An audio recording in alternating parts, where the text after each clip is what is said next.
So, hindi namin alam na nung medyo tumahimik na, tumawid na yung matagal kasi yung tawid ng tropa kasi medyo Mahirap. bangin kasi yung tinawiran nila. At yung mga iba namin na kasama, halos halos mga hindi na siguro nila mabuhat yung mga wounded kasi sa dami kasi, maraming wounded. O kasi matagal yung tawid nila doon sa ilog, doon sa creek na dinaanan namin. Oo. So, ang ano doon, hindi talaga katanggap-tanggap siya na ganun kadami yung nung namatay sa amin. Kasi nakita namin yung pag-isagate ng mga tropa na naririnig pa namin yung mga ano ng mga patay doon, yung mga naiwan na kwan doon, siguro buhay pa siguro yon. Kasi umaano pa sila eh. Yung Umaagay pa. parang nagasalita pa sila. Oo. Pero hindi mo na gumagano na lang sila.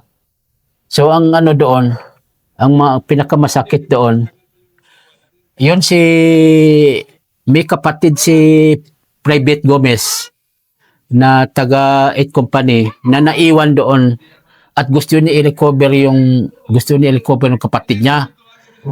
Yung kasama ko si Private Gomez. Yung kapatid niya gusto niya na kukunin. Kasi wounded. Kasi nandun sa, hindi na makuha kasi medyo malayo. Wounded yun. Siguro, mga 10 meters, 15 meters ata yung layo niya doon sa amin. Eh, pag iangat na yung ulo mo doon, sigurado patay ka doon. Sabi ko sa kanya, huwag kang nag-ano nga kami. Sabi ko, ginayakap ko nga siya, badi kasi baka maano siya doon, maidagdag siya. Sabi ko, huwag kang mag-ano doon. Inila ko siya sa baba kasi grabe iyak niya. Gusto niya i-recover yung kapatid niya. Anong sabi niya? So, doon ko nalaman talaga na sa isang batalyon, hindi pala pwede yung magkapatid na magsama. Kasi dalawa kasi yung namatay na magkapatid doon. Yung si late Private Dialogo at saka si late Gomez. Private Gomez. Magkapatid yan sila nagkasama sa batalyon. Yung nga si Gomez. Paano mo napigilan, Master? Kasi gusto niyang i-ano eh. Gusto talaga niya kukunin. Pinipigilan ko lang para ano. Tapos nung after ng 30 minutes siguro, 20 minutes na tahimik na. Kasi nag-iintay lang ako ng signal na ano kasi parang naririnig ko pa yung tropa na ano pa, natatawid pa na doon sa kabila. So natagalan kami doon sa ano na yon, doon sa encounter site. So na-observe namin yung mga MI nagsidatingan na. Sabi ko, wala, siguro ang isip-isip ko ano kaya ito, reinforce, sabi ko. Tapos kinausap ko yung katabi ko na private, si Julian, yung buddy ko. Yun talaga yung ano ko talaga, si Private Julian. Sabi ko sa kanya, buddy, ano ba yung dumating na yan? Sabi ko, mga kalaban ba yan? Or baka reinforce natin? Medyo mag-alangan lang kasi mga damit ng mga kalaban, mga bago. Parang sundalo rin. Parang sundalo talaga siya, naka-combat gear din talaga sila. Pero kayo na lang ang naiwan doon. Mga siyam kami, naiwan doon. Kasi kayo yung magbantay muna. Kami yung ano. Tapos, bakit kayo nakita ko na parang may patay siguro doon na ginaganyan nila ng baril. Tapos grabe yung recover nila doon sa mga combat pack namin. Tapos yung mga ano doon, sabi ko, wala kalaban dito. Sabi ko, steady lang kayo dyan. Sabi ko, wag kayong paputok sabay-sabay. Kasi medyo nakakadikit kami na siyam. Oo. Hindi ko lang matandaanan yung mga kasama ko. Pero yung ano ko doon, kasama ko doon si Private Manaag, si Private Julian, si PFC Ampler, si Sabangan. Puro mga private na kasama ko. Hindi ko si Dangayo. Yung Dangayo na maliit. Yun. Parang ganyan na lang yung, siya pa yung 60 gunner namin yun, yung maliit na dangayo, pero 60 gunner namin yun. Ganyan na lang yung 60, yung ano, bala niya natira. Sabi ko, wala ka ng bala dyan. Sabi ko sa kanya, ito na lang, sabi niya, kunti na lang yung ano niya, bala niya. Sabi ko, silang, mamaya lang kayo mag-ano. Tapos nung kinakabahan ako, dumami na. Mga gaano kalayo na sila from... Malapit lang. Dito lang hanggang sa nakablo na tao na yan. Siguro mga ano yan, mga 10 to 15 meters yan. Oh. So kinakabahan ako kasi lumalapit na sila sa amin. Pumapunta na doon sa amin. Tapos ang ginawa namin, maya-maya lang. Tayo muna puputok kasi dalawa na lang at magasin ko na natira na yung short ko. Short na magasin, yung bala na ano, yun na lang yung tatlo pa ata. Kasi pinulot ko pa yung bala ng mga na-wounded. Yun ang sinaksak ko doon sa ano, sa baril ko na isa, yung baril ko. Sabi ko, sabay-sabay tayo na magpaputok, sabi ko. Doon talaga tayo nakabawi kasi nung ano namin, yung marami na nagdating siguro, mga 20 na siguro nakita namin doon sa harapan namin. Oo. Kabahan na ako kasi baka magdami sila. Banata na natin. Talagang bubugan na talaga kasi malapit lang. Kahit magdapa doon sa may mga pak ng mga tropa, kasi malapit lang. Tapos, mga after ng Sabay-sabay kayong o sabay-sabay kami nagputok. Tapos sabay din yung may kanyon din na bumaksak. Salamat ako, medyo bumaksak pero medyo malayo. Medyo malayo siguro. Bumaksak din yung kanyon nung ano na yon. Siguro nag-request siguro si certificate ng kanyon pero let lang siguro nagdating yung request namin ng kanyon. Marami na yung sabay-sabay kami na siyam. Sabi ko, ano na tayo? Tapos sabay sumibat na kami kasi nagsigaw na yung team leader namin ay yung platoon sergeant namin, si Echipari.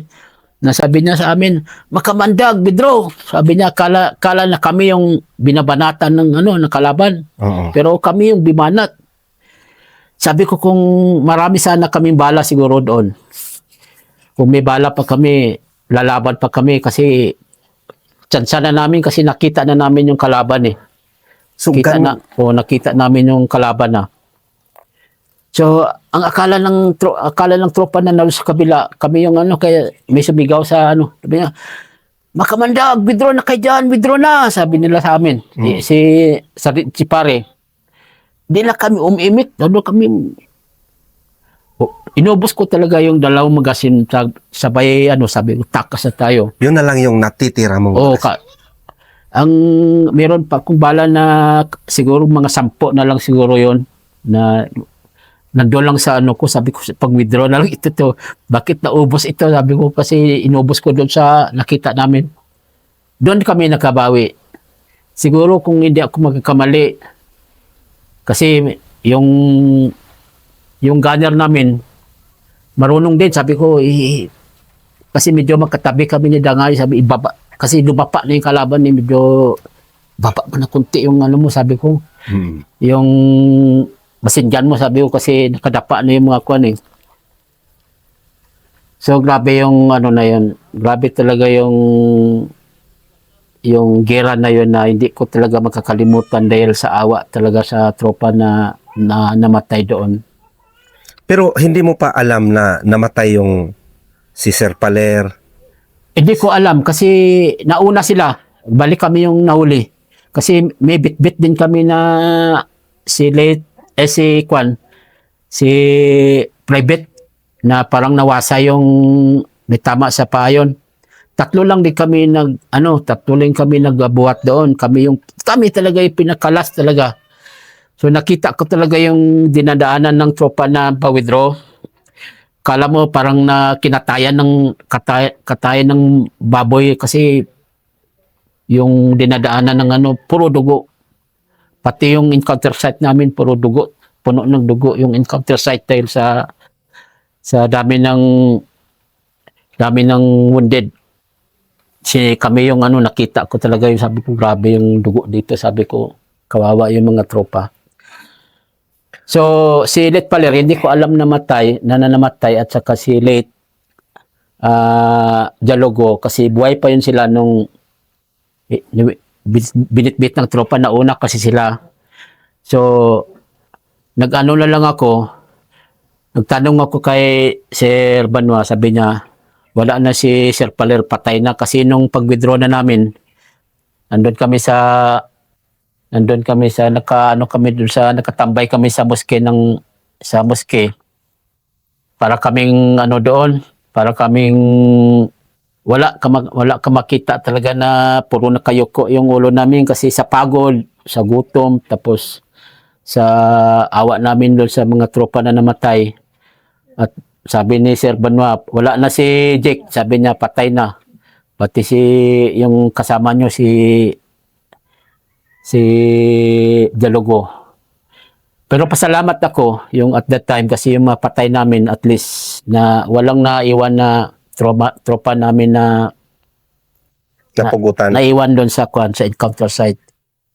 So, pasalamat ko lang siguro siya Diyos talaga kasi bakit na yung pinagpwestuhan ko wala masyado resistance na putok doon. Meron man na pero hindi kagaya talaga sa yung na yung sa gilid namin. Talagang wala ka talaga na makita na damo doon kasi puro putol yun. Pati yung mga antena nga ng radyo putol.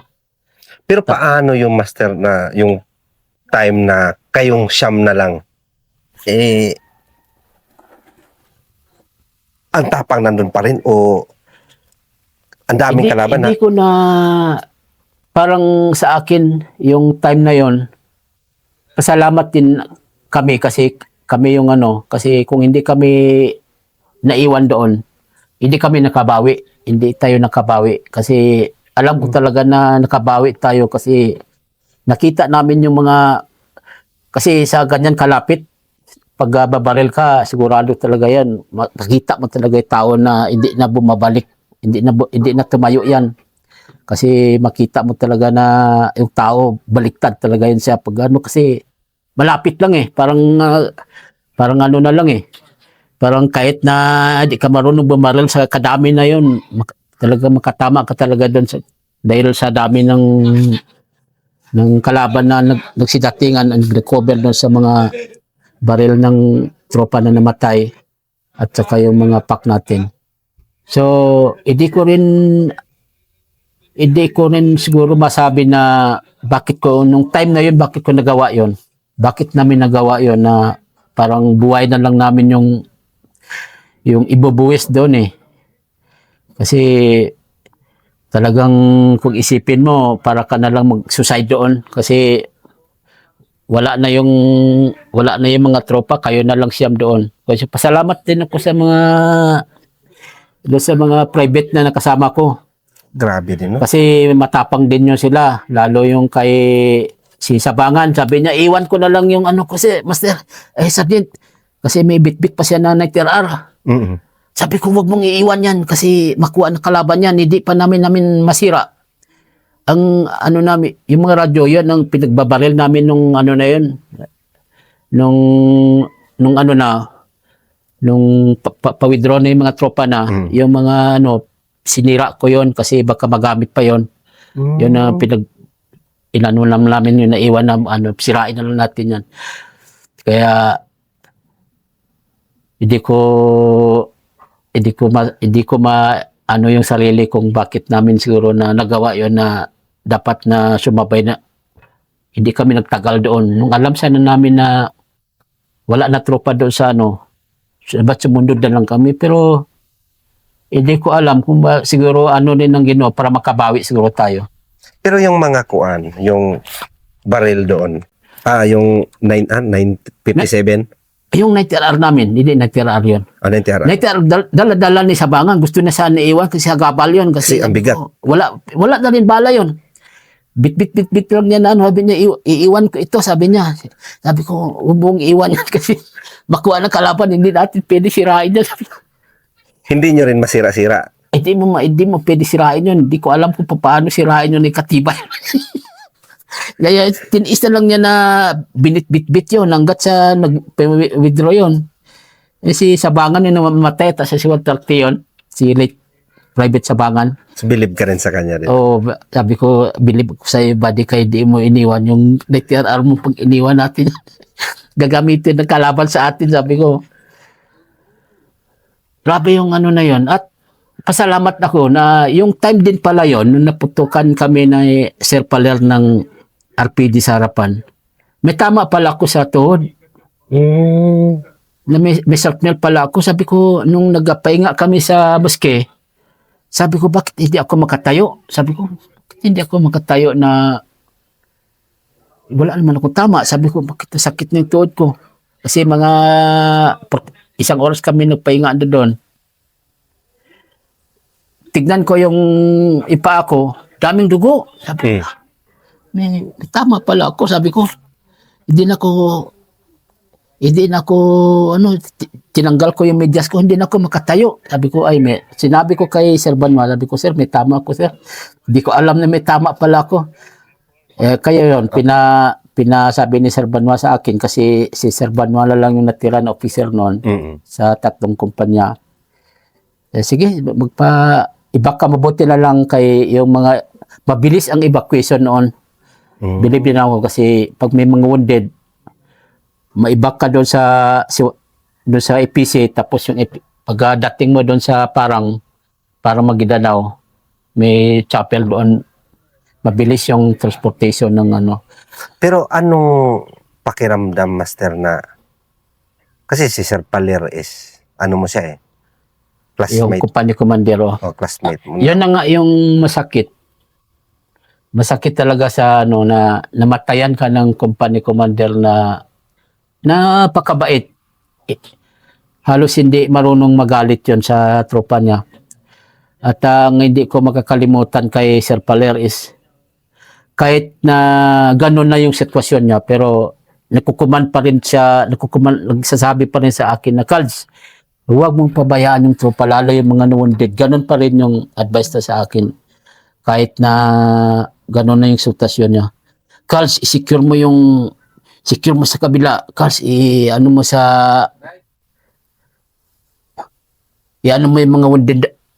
yung mga wounded natin, sabi niya sa akin.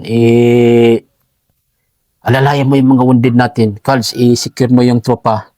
So, kahit na halos hindi na siya hindi na makatayo, ganun pa rin yung sinasabi niya. So, puro tropa yung ano niya. So, sobra yung pagmamahal niya sa tropa. At nung, talaga, kasi short kasi yung kasama namin ni Late Paler. November ako nag-report sa 18 company at namatay siya ng May 2000, November 1999 ako nag-report sa 18 company. So at namatay siya ng May 2000. So maiksi lang yung pagsasama namin, pero nakikita ko yung pagmamahal niya sa tropa. So believe ako sa leadership niya. At minsan nga sabi niya, narinig ko yung conversation nila ni Sir Tibin. Sabi niya, sir, extragate na tayo, sir, kaya hindi na kaya. Sabi niya kay Sir Tibin, kaya doon ko na makatropa talaga siya. At mabuti lang kasi na siguro ni Sir Tibin, kasi siya yung siya yung ground commander noon, kasi siya yung pinaka-senior. Nag-withdraw na lang yung tropa. Kaya masakit talaga yung mamatayan tayo kahit na hindi na company commander, yung mga body natin na mamatay, grabe ang sakit niyan na ma-wounded tayo, ma-wounded yung tropa natin, mapatyan tayo. So nakikita ko doon pag mga ganun na sitwasyon, kabady mo talaga yung magliligtas sa'yo. Kaya sana naramdaman mo yun, lessons Master? learned sa mga katropa natin na mahalin natin ang kapwa natin. Kahit na may konti na kasalanan yan, bayanan natin makasalanan. Ang importante yung nagawa niya sana. Kasi importante kasi yung body natin pag dating ng ganyan ng na sitwasyon. Yung halos ah, halos na kamatayan yung namamagitna sa atin, talagang body natin yung mag-save sa atin. So sana kung sino man yung makarinig sa war story ko, hindi man ito masyado pero yun lang sa akin, advice lang. Mali natin yung kapwa natin, lalo yung mga officers natin, alagaan natin na sila kasi pagdating ng araw, sila talaga yung magliligtas sa atin pagdating ng manggaganyan na sitwasyon. Naramdaman mo yun, Master, na ang magliligtas is kabady mo pa rin? No. Yes. Naramdaman ko rin siguro kasi yung at that time, Tiwala. kaya kung halimbawa Diyos lang sana tayo, iligtas natin sila na hindi sana sila mamatay, pero siyempre hindi man tayo Diyos, yun na talaga hangganan nila. Kahit anong gawin natin, grabe talaga yung kasi alam sa medic kasi, sa Edman kasi ako, grabe yung umiiyak nga ako na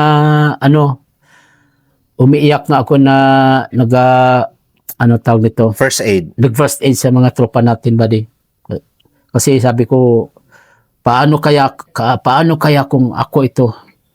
At paano kaya yung mga anak nito? Kasi si Letzeria, classmate ko sa Reindeer yun. Sabi niya, mate, sana mabuhay ako. Sabi niya sa akin, huwag ka mag-alala, mate, buhay ka. Huwag ka mag-alala. Kunti lang yung yung tama mo. Kung medyo kung medyo maaga-aga sana yung pag-withdraw sana, siguro buhay yun sila. Pero amaki mo naman na natamaan ng alas 4, alas 5, tapos mga alas 11 ng grabe na yung dugo na lalabas yan, hindi mo na yan hindi mo na yan kahit kunti-kunti na dugo. Kasi once na maubusan ka ng dugo, wala na yan. So, yun siguro yung kinamatay ng mga tropa natin na wounded yung at that time. So, classmate mo pala yun? Classmate ko yun si late Corporal Saria. Yan yung last words niya? Sabi niya sa akin, mate, yung pamilya ko, yung pamilya ko, gano'n na lang yung niya. Pero sabi ko, huwag ka mag-alala, sabi niya. Huwag ka lang sabi ko, huwag ka mag-alala, Master. Buddy, kaya mo yan. Kunti lang yung tama mo. Parang masakit nga na gano'n yung sabi niya na naalala pa rin yung pamilya niya. At yung nga din yung isa kay Gomez, hindi ko talaga makalimutan kasi gusto niya, ibuwi sana yung buhay niya doon. Gusto niya kukunin.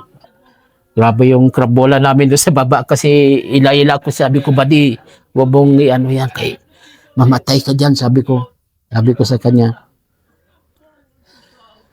So sana yung mga hindi ko lang matandaanan yung siyam na kasama ko nung Golden Line na yon, sana